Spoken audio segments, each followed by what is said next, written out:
Hello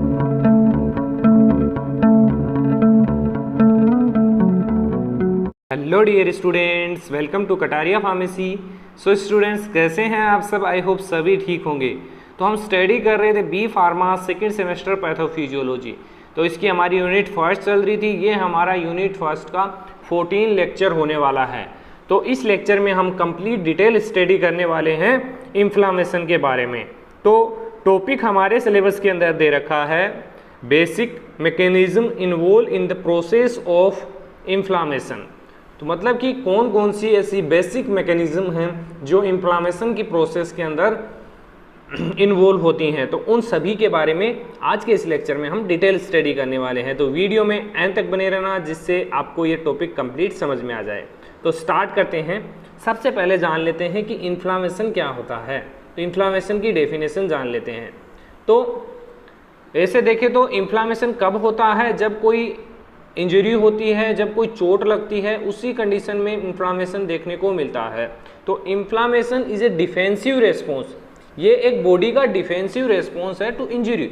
injury को defence करने के लिए हमारी बॉडी रेस्पॉन्स करती है इन्फ्लामेशन के रूप में, और इन्फेक्शन और इंजरी से डिफेंस करने के लिए, which induce physiological changes to control tissue damage. Tissue damage को कंट्रोल करने के लिए फिजियोलॉजिकल चेंजेस जिसके अंदर होते हैं हमारी बॉडी के द्वारा, to remove the pathogenic infection को कम करने के लिए। तो ये इसकी डेफिनेशन हो गई, जनरल इंट्रोडक्शन हो गया। बात करते हैं types of inflammation.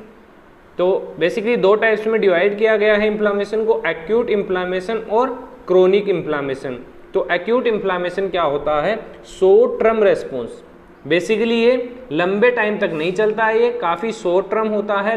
Response lasting from few hour to few days. Basically few hour to few days तक ही इसका रेस्पॉन्स होता है। Characterised bye redness. बेसिकली इसमें क्या होगा? रेडनेस होगी, हीट स्वेलिंग होगी, पेन होगा एंड लॉस ऑफ फंक्शंस होगा। तो ये इसके कुछ करेक्टर्स हैं, सिम्टम्स हैं एक्यूट इन्फ्लामेशन के। इसके अलावा commonly seen in injuries like, जैसे कि कोई कट लग गया है, ब्रेसिस हो गया है, इन्फेक्शन लाइक कोल्ड हो गया है, तो उस कंडीशन में इस टाइप की इन्फ्लामेशन देखने को मिलती है, जिसको हम एक्यूट इन्फ्लामेशन बोलते हैं। बात करते हैं chronic inflammation. Basically chronic inflammation या तो किसी क्रोनिक डिजीज की वजह से होता है, या फिर और कोई इसका रीज़न हो सकता है। Long term response that can last from month और ईयर। मतलब कि इसका जो रेस्पॉन्स होने वाला है वो मंथ से लेकर कई ईयर तक हो सकता है। में रिजल्ट फ्रॉम परसिस्टेंट इन्फेक्शन। लंबे टाइम तक कोई इन्फेक्शन चल रहा है, ऑटो इम्यून डिजीज है, कोई प्रोलॉन्ग एक्सपोजर टू इरिटेंट हो रहा है, क्रोनिक कंडीशन लाइक ओबेसिटी है, तो उस कंडीशन में इस टाइप का इन्फ्लामेशन देखने को मिलेगा, जिसको हम बोलते हैं क्रोनिक इन्फ्लामेशन।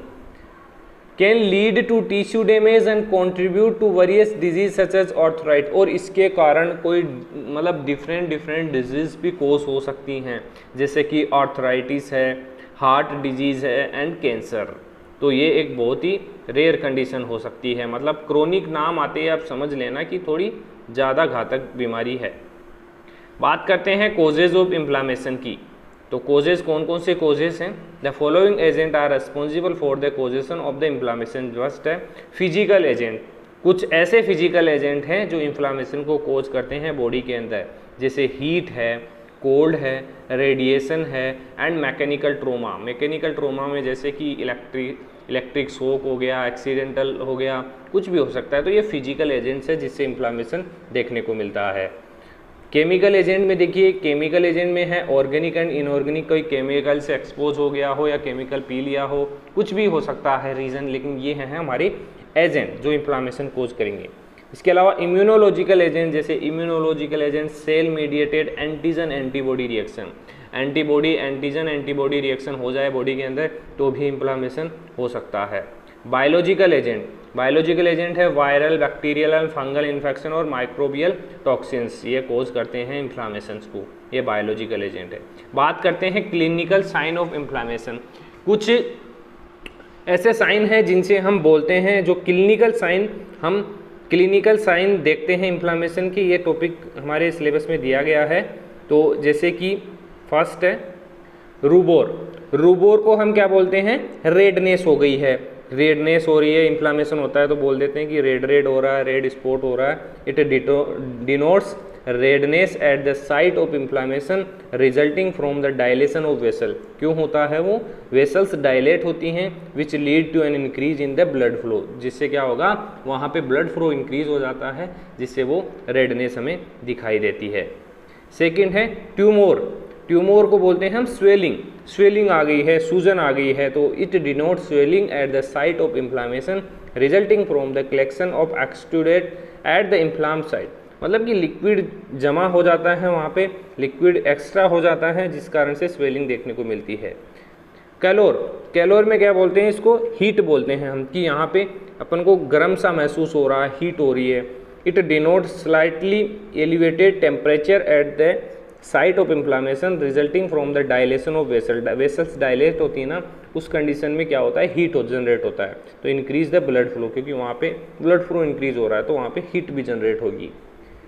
फोर्थ है डोलोर, डोलोर का मतलब है पेन, तो ये कुछ क्लिनिकल साइंस हैं जो आपको याद रखने हैं। It denote pen eight the site of inflammation resulting from the compression of nerve by the swelling, मतलब जो नर्व है वो कंप्रेस होती हैं तो वहाँ पे पेन फील होता है। In addition to release the chemical mediators direct effect is response to inflammatory process. अब बात करते हैं प्रोसेस ऑफ इन्फ्लामेशन। इन्फ्लामेशन की प्रोसेस बेसिकली 4 स्टेप्स में इसको हम यहाँ पे देखने वाले हैं कि स्टार्टिंग से लेकर एंड तक इन्फ्लामेशन में कौन कौन सी प्रोसेस इन्वॉल्व होती हैं, कैसे इन्फ्लामेशन होता है। तो inflammation is a complex biological response to harmful stimuli such as pathogens, damage cell and irritant. ये चीज़ आपने स्टार्टिंग में देख ली थी। तो फर्स्ट स्टेप देखते हैं। फर्स्ट स्टेप में है रिकॉग्निशन ऑफ स्टिमुलाई। कोई भी इन्फ्लामेशन होने से पहले क्या होता है, कोई भी इंजरी होती है या कोई स्टिमुलस आता है जो इन्फ्लामेशन या कोई डिजीज़ कोज करेगा, तो इसमें क्या होगा, रिकॉग्निशन ऑफ स्टिमुलेशन। इसमें रिकॉग्निशन होगा स्टिमुलेशन का।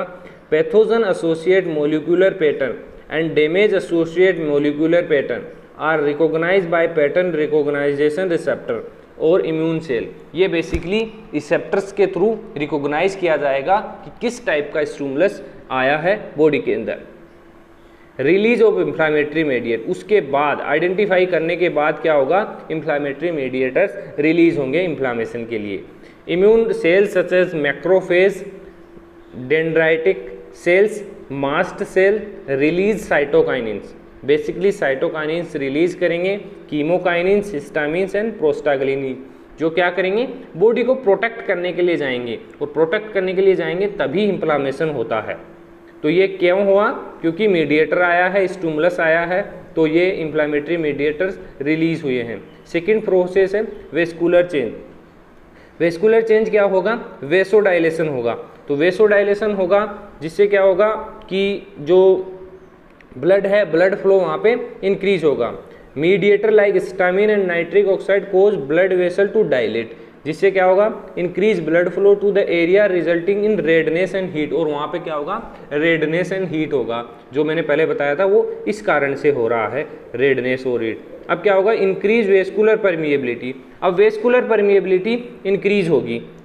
Mediator such as bradykinin and leukotriene increase the permeability of blood vessels. Blood vessels की परमिएबिलिटी इंक्रीज होगी, जिससे क्या होगा, allowing protein and immune cell to enter the tissue causing swelling.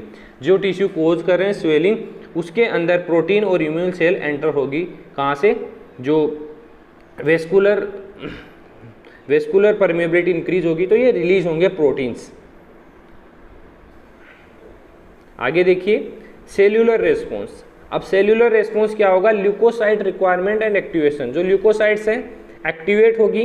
कीमोकाइन attract leukocyte, जैसे कि neutrophil है, monocytes है, basically ये क्या करती हैं, ये प्रोटेक्ट करती हैं जो भी डैमेज हुआ है, जो भी इन्फ्लामेशन जहाँ पे स्टिमुलस आया है वहाँ उस साइट को, site of injury. These cell adhere to endothelial and migrate through the vessels wall into the tissue.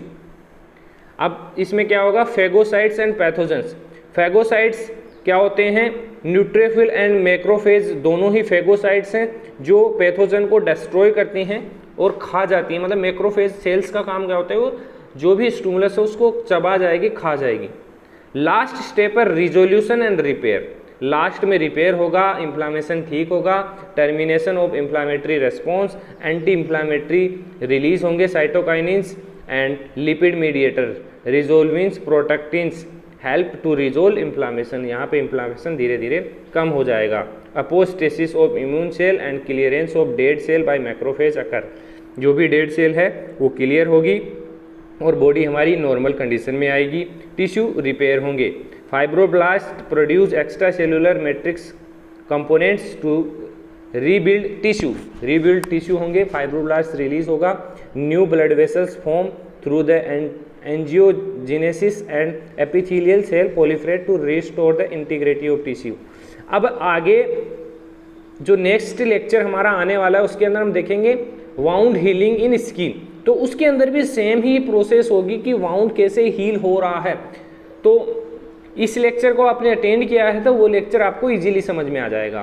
तो आई होप अगर वीडियो अच्छी लगी तो वीडियो को लाइक ज़रूर करें और चैनल को सब्सक्राइब कर लें। बने रहिए हमारे साथ, मिलते हैं नेक्स्ट वीडियो में।